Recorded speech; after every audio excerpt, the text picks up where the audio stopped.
آپ نے ایک پوڈ کاسٹ میں کہا تھا کہ علامہ اقبال نے کارل مارکس کو کہا ہے کہ وہ نبی نہیں مگر اس کے پاس کتاب ہے، جیسا کہ یہ شعر میں ابلیس کی مجلس شورا میں ہے. وہ ابلیس کی طرف سے کہہ رہے ہیں. Don't you think you have miss interpreted? نہیں جی بالکل نہیں، آپ کو پتہ ہی نہیں ہے. اب جو لوگ ڈاکٹر اقبال کو بابا مانے ہوئے ہیں وہ تو ماننے کے لیے تیار ہی نہیں ہے کہ یہ ان سے ہو گیا، اور یہ جو کچھ انہوں نے کیا ہے غلط نہیں کیا. ڈاکٹر اقبال نے جو کارل مارکس کی تعریف کی ہے میں اس میں ان کے ساتھ ہوں، یہ میں نے انہیں کرٹیسائز نہیں کیا، ذہن میں رکھیے گا، بالکل صحیح تعریف کی ہے انہوں نے. اچھا اب آ جائیں ابلیس کی مجلس شورا میں جو ہے یہ تو ظاہر ہے شاعر نے جب اپنی تھاٹس پبلک تک پہنچانی ہوتی ہے نا تو اس کا کوئی کرینہ اختیار وہ کرتا ہے. جس طرح ڈاکٹر اقبال نے شکوہ جواب شکوہ، اب شکوہ میں وہ اللہ سے شکوہ کر رہے ہیں، جواب شکوہ میں وہ اللہ کی طرف سے جواب دے رہے ہیں. وہ زمانے میں معزز تھے مسلمان ہو کر اور تم خوار ہوئے تارک قرآن ہو کر. اب کیا ڈاکٹر اقبال کے اوپر کو وہی آئی تھی کہ اللہ تعالیٰ نے کہا کہ یہ جواب دے میری طرف سے؟ نہیں، شاعر خود سوچتا ہے کہ بھئی یہاں پہ ہمارے سے مسئلہ مس ہینڈل ہوا، اور یہ ان کا شعر بالکل ٹھیک ہے. صحیح مسلم میں حدیث ہے اللہ تعالیٰ اس کتاب کی وجہ سے قوموں کو عروج دے گا اور اس کتاب کی وجہ سے قوموں کو زوال پذیر کرے گا. تو یہ جواب شکوہ کا شعر فٹ ان بیٹھتا ہے مسلم شریف میں. اچھا اسی طریقے سے جواب شکوہ کا آخری شعر ہے کہ محمد سے وفا تو نے تو ہم تیرے ہیں، یہ جہاں چیز ہے کیا لوح و قلم تیرے ہیں. اب یہ بات اللہ تعالیٰ نے نہ قرآن میں اس طریقے سے لکھی ہوئی ہے نہ نبی علیہ السلام نے کہیں فرمائی ہے، لیکن قرآن و سنت کی تعلیمات کا نچوڑ یہی ہے کہ جو شخص اپنے نبی کے ساتھ مخلص ہو گیا اللہ تعالیٰ اس کے حق میں اپنے لوح محفوظ میں فیصلے کرے گا. یہ تو ہر مسلمان کا عقیدہ ہے، لیکن انہی الفاظ کے ساتھ کوئی چیز نہیں اس طرح رپورٹ ہوئی بھی. تو شاعر کا انداز ہوتا ہے چیزوں کو بیان کرنے کا. تو ڈاکٹر اقبال نے جو کارل مارکس کی تعریف کی ہے ابلیس کی مجلس شورا میں، یہ میرے علم میں ہے کہ یہ ابلیس کی مجلس شورا میں انہوں نے تعریف کی ہے. بلکہ مجھے یہ بھی پتا ہے کہ یہ جو اس کا 3 نمبر شاگرد ہے نا اس کے منہ سے یہ بات کہلوائی ہے ڈاکٹر اقبال نے. وہ ڈاکٹر اقبال کوئی شیطانوں کے پاس تو نہیں بیٹھتا تھا، یہ اس کا خود اپنا تخیل ہے نا کہ اس کا چیلا نمبر 1 یہ بولتا ہے، چیلا نمبر 2 یہ بولتا ہے، چیلا نمبر 3 یہ بولتا ہے، چیلا نمبر 4 یہ بولتا ہے، چیلا نمبر 5 یہ بولتا ہے، پھر اینڈ پہ بڑا ابلیس بھی بولتا ہے.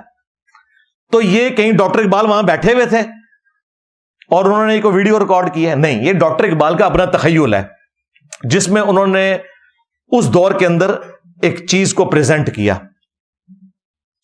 تو میں نے جو وہ کیسر راجہ بھائی کے ساتھ پوڈ کاسٹ تھی اس میں یہ ڈاکٹر اقبال کے حوالے سے کلیئر کیا تھا کہ آپ انہیں مذہبی شخصیت بنا کے پیش نہ کریں خدا کے لیے. وہ مذہبی شخصیت نہیں ہے، وہ ایک تھنکر ہیں، فلاسفر ہیں، اچھے شاعر ہیں، مذہبی پیشوا نہیں ہے. میں ان کی ذاتی زندگی کی طرف جانا ہی نہیں چاہتا، ورنہ پھر کئی ایک ایسی باتیں ہوں گی کہ کسی کے دل میں میل آ جائے گا. ٹھیک ہے، ہمیں پتہ ہے کہ وہ کتنے پریکٹسنگ مسلمان تھے، یہ ہمیں بڑے اچھے طریقے سے پتہ ہے. الٹا حالت یہ ہے کہ پوری پاکستانی قوم صرف داڑھی اس لیے نہیں رکھتی ہے کہ اقبال عاشق رسول سی ہوتی داڑھی نہیں سی. اندازہ کرو، یعنی دین کا تعلق اقبال کے ساتھ ہے یا اس شخص کے ساتھ ہے جس کی قبر مدینے میں صلی اللہ علیہ وآلہ وسلم. کسی شخص کا نبی علیہ السلام کے لیے تعریفی کلمات بول دینا، یہ اس چیز کا متقاضی کہاں سے ہو گیا کہ آپ نے اس کی تعلیمات کے پیچھے چلنا ہے.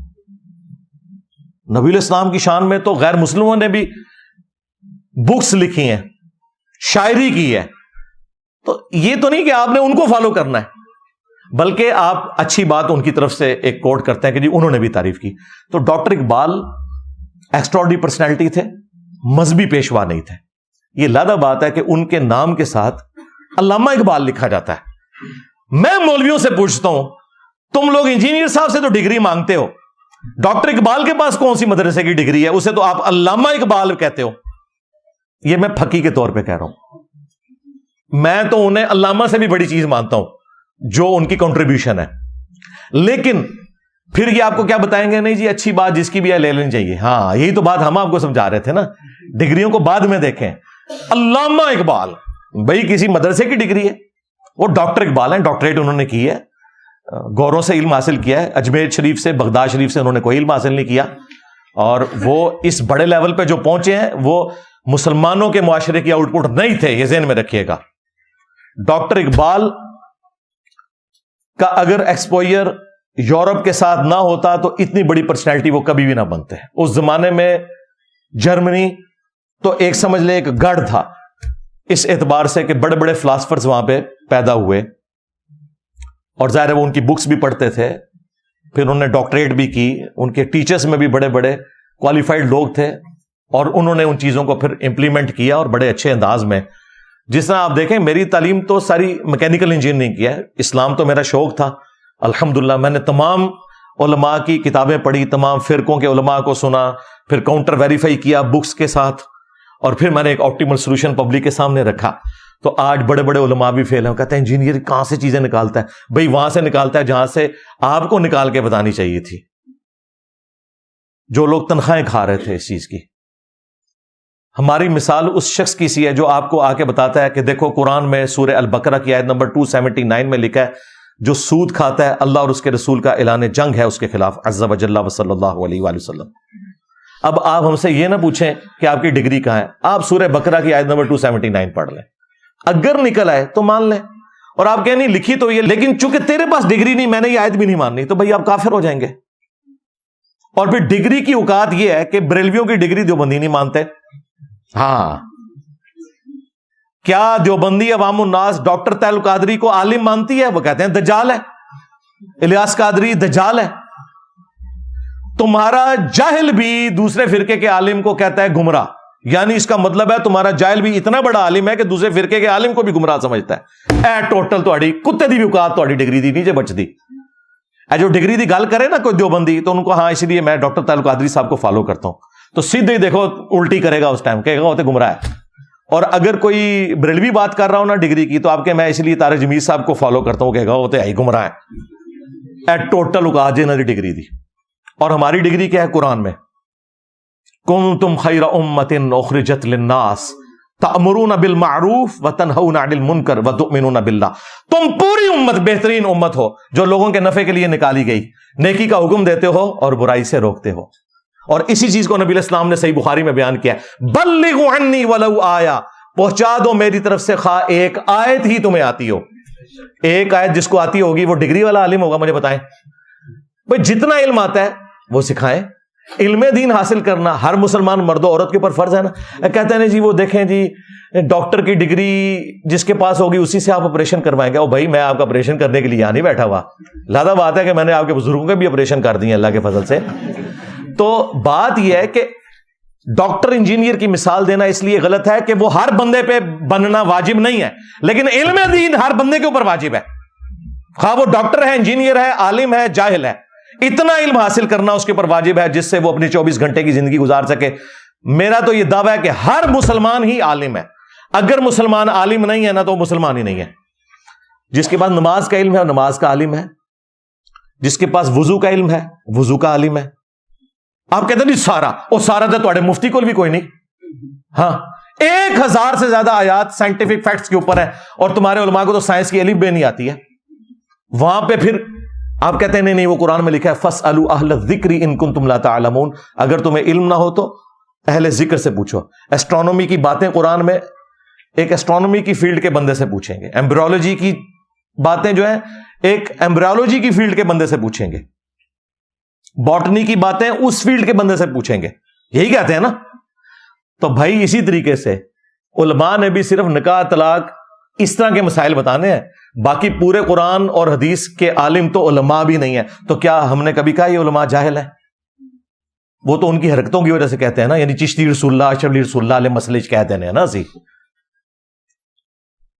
ادروائز تو ہم مفتی کہہ کے پکارتے ہیں نا، مولانا تقی عثمانی کہتے ہیں نا، مولانا جو ہے وہ اشرف علی تھانوی صاحب کہتے ہیں نا، اعلیٰ حضرت میں کہہ رہا ہوتا ہوں احمد صاحب بریلوی صاحب، مفتی منیب الرحمان صاحب، تو رسپیکٹ سے نام لے رہے ہوتے ہیں نا۔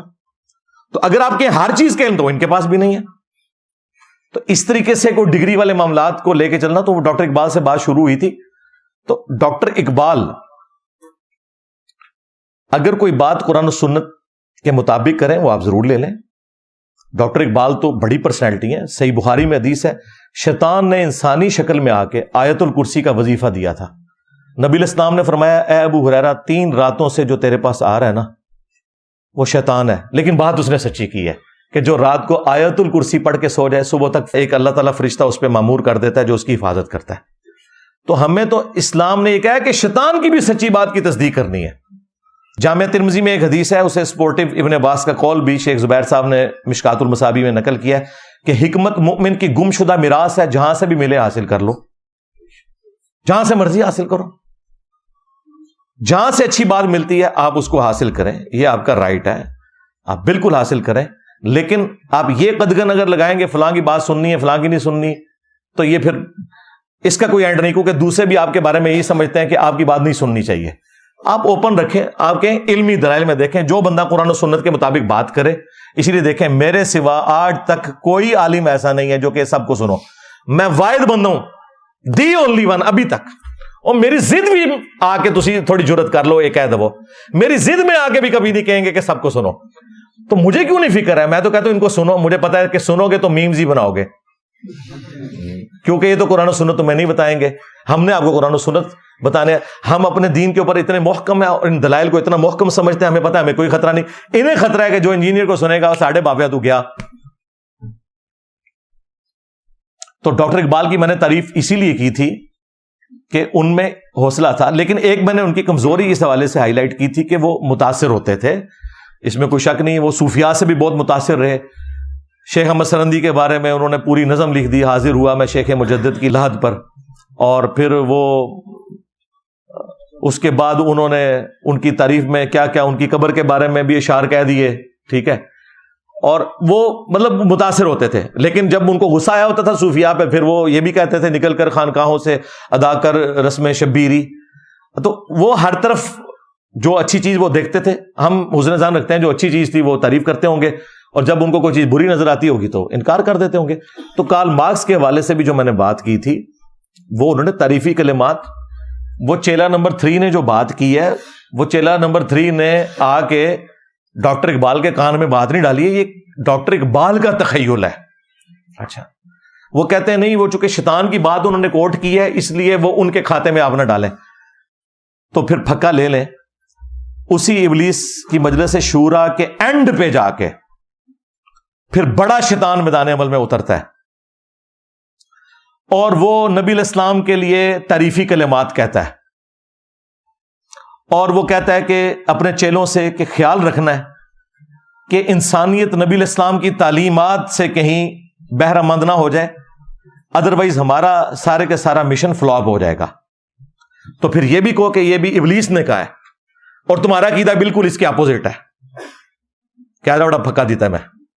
ابلیس کہہ رہے اپنے چیلیاں نو دھیان کرنا نبی علیہ السلام کی تعلیمات سے کوئی متاثر نہ ہو جائے. تو اس کا مطلب یہ ابلیس تعلیمات دے رہا ہے؟ نہیں, ڈاکٹر اقبال نے سکھایا کہ ابلیس کی پوری کوشش ہوگی کہ نبی علیہ السلام کے قدموں تک نہ پہنچنے دے. اب آدھے چیلا نمبر 3 جو اس میں کہتا ہے, وہ یہی تعریفی کلمات کارل مارکس کے لیے کہہ رہا ہوتا ہے. وہ اپنے استاد سے کہتا ہے استاد جی آپ تو بات کر رہے ہیں, جبکہ وہ جو یہودی ہے کارل مارکس, اس نے تو بیسک ہیومن رائٹس لوگوں کو سکھائے ہیں, جس کی وجہ سے پھر انقلاب آیا. آپ کو پتا ہے رشین امپائر جو ہے وہ ٹوٹی تھی اور لینن میدان عمل میں اترا اور اس نے بیسک رائٹس سکھائے. کدھر یورپ اتنی ترقی کر گیا تھا اور رشیا وہی پرانی زندگی گزار رہے تھے, اس نے آ کے ایک انقلاب برپا کیا. تو ڈاکٹر اقبال کے سامنے یہ سارے انقلاب موجود تھے. تو وہ کارل مارکس کی تعریف کرتا ہے جس طرح نبی علیہ السلام کی تعریف کرتا ہے نا ابلیس, اس طرح ابلیس کا ایک چیلا کارل مارکس کی تعریف کرتا ہے کہ یہ یہودی نے تو آ کے ہمارا سارا معاملہ ہی خراب کر دیا ہے, اس نے تو لوگوں کو بیسک ہیومن رائٹس کا بتایا ہے, اور یہ جو ہے وہ موسیٰ علیہ السلام کی طرح اس کے پاس آسا تو نہیں ہے, اور نہ عیسیٰ علیہ السلام کی طرح یہ صلیب چڑھا ہوا ہے جس طرح یعنی ان کے یہ عقیدے ہیں. لیکن یہ اگرچہ پیغمبر تو نہیں, لیکن اس کے پاس کتاب ہے, وہ ڈاس کیپیٹال, یعنی اس کتاب نے انقلاب بھرا ہے دنیا میں. تو یہ اپنے وہ بڑے کو شکایت لگا رہا ہے کہ دیکھو ہمارے مشن کو ناکام کر دیا کارل مارکس نے. تو مجھے بتائیں یہ ڈاکٹر اقبال ہی بول رہے ہیں نا. اگر آپ کہتے ہیں وہ نہیں بول رہا, تو پھر آگے بھی جا کے جو ابلیس تعریف کر رہا ہے نبی علیہ السلام کی, وہ بھی پھر کہیں کہ ابلیس ہی بول رہا ہے, ڈاکٹر اقبال نہیں بول رہا. ایک ٹکٹ میں 2 مزے تو نہ کرو. وہ سمجھا رہے ہیں. اچھا، اور یہ بات سب کو پتا ہے، ایک خام خانہ ڈاکٹر اسرار نے یہ حرکت نہیں کی ہے. ڈاکٹر اسرار صاحب نے جب ابلیس کی مجلس شورا پڑھی ہے نا، اس میں انہوں نے پھر تعریفی کلمات بولے ہیں کارل مارکس کی کتاب ڈاس کیپیٹال کی. ان کا کہ یقیناً یہ بہت غیر معمولی کتاب تھی جس نے دنیا میں انقلاب برپا کیا. روح سلطانی رہے باقی تو پھر کیا اضطراب ہے، مگر کیا اس یہودی کی شرارت کا جواب، وہ کلیم بے تجلی، وہ مسیح بے صلیب، نیست پیغمبر ولیکن در بغل دارت کتاب. اب یہ کس کی طرف اشارہ ہو رہا ہے؟ کارل مارکس کی طرف. یہودی، جرمنی کا رہنے والا، 1818 میں پیدا ہوا ہے. اس کے دماغ میں وہ سب کمیونزم، سوشلزم کے جو خیالات تھے ان کے بنا پر جرمنی والوں نے نکال دیا جلا وطن. فرانس میں جا کر ڈیرا لگایا، وہاں بیٹھ گیا، وہاں سے بھی نکالا گیا. انگلینڈ گیا، انگلینڈ ایسے سب کو بگڑے تگڑوں کو سب کو پناہ دیتا ہے. وہاں وہ ڈاس کیپیٹال کی تکمیل ہوئی ہے، جس کی بنیاد پر پھر یہ کہ انقلاب آیا، بولشوک ریولوشن رشیا کے اندر. وہ کہتا ہے کہ یہ تو ایک نیا انقلاب آ رہا ہے، یہ سرمایہ داری کی جڑ کٹ جائے گی، نظام بدل جائے گا.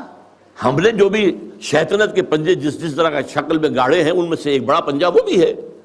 مگر کیا اس یہودی کی شرارت کا جواب، وہ کلیم بے تجلی، وہ مسیح بے صلیب، نیست پیغمبر ولیکن در بغل دارت کتاب. داس کیپیٹال ایک کتاب تو اس کے اندر ہے. واقعتاً اس کتاب میں بہت تاثیر تھی، اس میں کوئی شک نہیں. اس کتاب نے ذہنوں کو مسخر کیا ہے، کیپچر کیا ہے،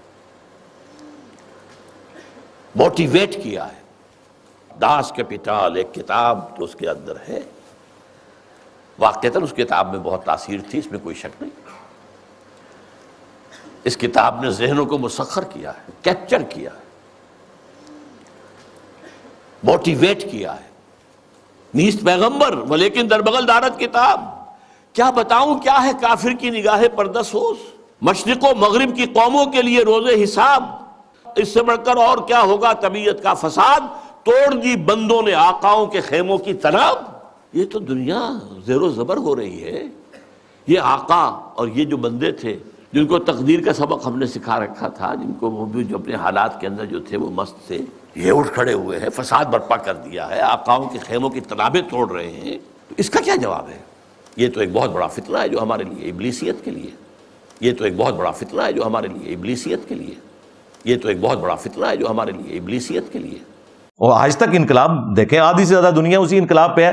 تھوڑی بہت ریفارمز ہوئی ہیں چائنا میں یا رشیا میں، اس وقت زیادہ تر تو کارل مارکس کو ہی لے کے چل رہے ہیں. تو ڈاکٹر اسرار صاحب نے اس طرح کی کوئی بات نہیں کی ہے کہ یہ تو ابلیس کا کلام ہے. ان کو پتا تھا ڈاکٹر اقبال نے ہی تعریف کی ہے. ہاں، مولانا اسحاق صاحب نے کہا کہ جی اقبال دے متھے مار دیندے نے، اے تے او شیطان دے چیلے نے کیا سی. تے پھر مولانا اسحاق صاحب زندہ ہوندے انہوں کہندے کہ اس تو بعد جڑے تعریفی کلمات نے نا نبی علیہ السلام واسطے، او بھی وڈے شیطان نے کہے سن، اقبال دے متھے نہ مارو. تو کہنے کے نہیں، تو سمجھانا چاہ رہے سرکار، اتنے بھی سمجھانا چاہ رہے ہیں. ہوتا ہے کہ جدھر کسی کی عقیدت ہے نا، ان کے بڑے نے کو بات کر دی ہوئی ہے نا، وہ اس کو ڈیفینڈ کرنے کی خاطر نا میرے اندر کیڑے نکالنے کی کوشش کرتے ہیں. یار میں نے الحمدللہ اپنے 10 رجوع ریکارڈ کروائے ہوئے ہیں. میرے علاوہ کوئی بندہ نہیں جو رجوع کہہ کے چیزیں ریکارڈ کروائے. مجھے کوئی آر نہیں ہے کسی بات کے اوپر ماننے پہ، لیکن جو بات ہے نہیں اس طرح اس کو خام خواہ تو میرے کھاتے میں نہ ڈلوائیں. اور مجھے یہ بات پتہ ہے، میں نے وہ پوری مجلس شورا والی ویڈیو ڈاکٹر اسرار صاحب کی پوری تفسیر کے ساتھ جو انہوں نے بیان کی ہے وہ سنی ہوئی ہے. مجھے پتہ ہے یہ کیا ہوا ہے، لیکن وہ خام خواہ کہہ رہے ہیں. اور پھر دیکھیں میرے کھاتے میں ڈلتے ہیں. کیا میرے علاوہ کوئی یہ بات نہیں کر رہا؟ انیک صاحب اقبالیات میں ایکسپرٹیز رکھتے ہیں. جو جیو پہ سٹارٹ میں پروگرام ایک لگتا تھا الف، وہ چلایا کرتے تھے، پھر دنیا ٹی وی پہ بھی آگے ان کی ویڈیو موجود ہے. ان سے کسی نے کارل مارکس کے بارے میں سوال کیا تو ویڈیو میں انہوں نے کہا کہ ہاں ڈاکٹر اقبال نے بھی ان کی بڑی تعریف کی ہے، اور کہا ہے کہ یہ پیغمبر تو نہیں لیکن اس کے پاس کتاب تھی. وہ کتاب یعنی الہامی کتاب کی بات نہیں کر رہے تھے، مراد یہ اس کتاب نے بجلی بھری لوگوں کے اندر. ٹھیک ہے، تو لیکن چونکہ انیک نائک صاحب نے کسی فرقے کی اس کے بابے کی منجی نہیں ٹھوکی ہوئی تھی، وہ کسی کو نظر نہیں آیا. میرے اوپر سارے چڑھتے ہیں. تو آپ چڑھیں گے تو خدا کے لیے آپ اپنی عقل کو استعمال کریں. میں نے اس طریقے سے جو بات کی ہے وہ الحمدللہ بالکل فٹ ان بیٹھتی ہے. اور میں نے آپ کو الزامی جواب کے طور پہ، شاعر اسی طریقے سے چیزوں کو سمجھا رہے ہوتے ہیں. آپ خام خواہ یہ میرے اوپر الزام نہ لگائیں کہ میں نے کوئی ڈاکٹر اقبال کی توہین کرتی. میں نے ڈاکٹر اقبال کی توہین نہیں کی، میں اقبال کے ساتھ ہوں. اس نے صحیح تعریف کی ہے کارل مارکس کی بھوک کی. ٹھیک ہے, جو ہمارے عقیدے کا اختلاف ہے وہ تو اپنی جگہ رہے گا. مطلقاً تو تعریف صرف قرآن کی ہے, مطلقاً تعریف صرف اللہ رسول کی ہے, باقی سب لوگوں سے اختلاف کے ساتھ تعریف والا معاملہ ہے. پھر میں نے اس میں ان سے یہ بھی بات کی تھی کہ ڈاکٹر اقبال جو ہیں وہ مسولینی کو بھی مل کے آئے تھے, تو کوئی انکار کرے نا, نہیں ملے تھے, متاثر بھی تھے, اس وقت کا سب سے بڑا ڈکٹیٹر تھا. ٹھیک ہے, اور میں نے کہا تھا کہ وہ ہٹلر سے بھی متاثر تھے. بعض لوگوں نے کہا جی آپ نے وہ ہٹلر کے ظلم کو ان کے کھاتے میں ڈال دیا, اور ڈاکٹر اقبال کی وفات کے بعد ہٹلر نے گند ڈالا ہے سارا. ڈاکٹر اقبال تو 38 میں فوت ہو گئے تھے, اور جو سیکنڈ ورلڈ وار ہے وہ تو ان کے بعد شروع ہوئی ہے. ہٹلر نے جو یہ سارا ظلم کا بازار گرم کیا اور 2 کروڑ سے زیادہ لوگ مرے سیکنڈ ورلڈ وار میں, ڈاکٹر اقبال کی زندگی میں یہ نہیں ہوا. وہ متاثر تھے, اس نے جو کتاب لکھی تھی اپنی, اس میں اس نے ڈیموکریسی کے خلاف لکھا تھا, چونکہ وہ ڈکٹیٹر تھا. تو اب ڈاکٹر اقبال نے جو جمہوریت کے خلاف اشعار کیے ہیں, تو اس میں انہوں نے کہا ہے کہ مرد فرہنگ نے یہ بات ہمیں بتائی ہے, ورنہ دانا اس قسم کی بات نہیں بتایا کرتے کہ جمہوریت ایسا نظام ہے جس میں لوگوں کو گنا جاتا ہے, تولا نہیں جاتا. تو میں نے کہا تھا کہ ڈاکٹر اقبال ہٹلر سے متاثر ہے. اب وہ جب ان کو کچھ نہیں بنا تو اب نیا پکھ چھوڑی, وہ کہتے ہیں نہیں وہ ہٹلر نہیں, کوئی اور فرینچ کوئی اسکالر تھا, کوئی فرینچ فلاسفر تھا, اس سے متاثر ہوئے تھے. یار اللہ تے بشکار ہی ہے نا, اللہ دے بندے ہو. ٹھیک ہے, جس طرح میں نے اگلے دن وہ ایک ویڈیو میں کہا کہ وہ الرحیق المختوم کو سعودی عرب کا بہت بڑا ایوارڈ ملا تھا, شاہ فیصل ایوارڈ. وہ کہتے نہیں شاہ فیصل ایوارڈ نہیں تھا, ایک اور ایوارڈ تھا. اے میری غلطیاں کر دے جے اس طرح دیا, ہاں اندازہ کرو. یعنی آپ نے نشان حیدر کی جگہ نشان امتیاز بول دیا تو یہ غلطی ہوگی. بھائی غلطی تب ہے جب کسی کو عذاب آیا ہو اس پہ اور میں نے انعام بول دیا ہو, پھر تو غلطی ہے. ٹھیک ہے, اگر اس طریقے سے کوئی چھوٹی موٹی چیزیں ہوتی ہیں تو وہ کوئی ایسی چیز نہیں ہے جس کے اوپر کوئی غلطی والا. ابھی اگلے دن میں ویڈیو میں ایک بندے نے مجھ سے پوچھا کہ فرض نماز پڑھ لینا کافی ہے. میں نے کہا ہاں, یہ نفلن کا جو لفظ ہے عربی میں کہتے ہیں فالتو کو. ٹھیک ہے, اچھا اسی ویڈیو کے اینڈ پہ میں نے جا کے جملہ ریپیٹ کیا, یہ فالتو آپ نے پنجابی والا نہیں سمجھنا, میں آپ کو سمجھانے کے لیے. فالتو مینس اضافی. فالتو سے مراد یہ نہیں کہ نعوذ باللہ کو نفل پڑھنا جو ہے یہ فضول کام ہے. انہوں نے فالتو کو فضول کے چکر میں لے کے ایک مولوی نے میرے خلاف ویڈیو بنا دی کہ یہ گستاخ ہو گیا. اندازہ کریں, تمہارے بابے چشتی رسول اللہ, اشری تھانوی رسول اللہ پڑھوا کے بھی حکیم الامت اور اعلیٰ حضرت اور سلطان الہند ہیں, تو جنہیں سارے بابے فیل کرتے ہیں. ہاں جی, سلطان الورلڈ, ہاں میرے نبی سا ہے ہی کوئی نہیں, تیرے بابے تھے شاہی کوئی نہیں. تو چیزیں پکڑتے ہیں. یہ لوگوں کو کہتے ہیں سنتے نہ پڑھو. میں نے کسی ویڈیو میں نہیں کہا کہ نہ پڑھو, میں خود بھی پڑھتا ہوں, وطر کا بھی اہتمام کرتا ہوں الحمدللہ. تو میں نے یہ کہا تھا کہ عشاء کی آپ نے 17 رکعتیں بتا دی ہیں, ٹوٹل 17 رکعتیں تھی, آپ لوگوں کو نماز سے دور کر رہے ہو. یہ چیز اضافی نماز کے طور پہ تھی. تو اس طرح میرے پوائنٹس کو پکڑ کے اور اس طرح ریبٹل کرنا, میں کوشش کرتا ہوں کہ میں ہر بات کا اس لیول پہ اتر کے جواب نہ دوں. اکثر اسٹوڈنٹس ہی دے لیتے ہیں, میں ہر بات کا جواب دے سکتا ہوں. ہاں کبھی ابھی پرچی نہ آتی, اور یہ پرچی بھی آپ کی قسمت اچھی ہے, یہ آخری پرچی تھی تو میں اس پہ تفصیلی بولوں. اگر یہ بیچ میں کہیں پرچی آ گئی ہوتی نا تو میں نے اس کو سکپ کر دینا تھا. میں نے وہاں ٹائم دیکھا اور پرچی آخری تھی, میں چلو 10-15 منٹ تھوڑا انہوں نے تبرک میں جانے دے ہی دے وہاں. ٹھیک ہے نا.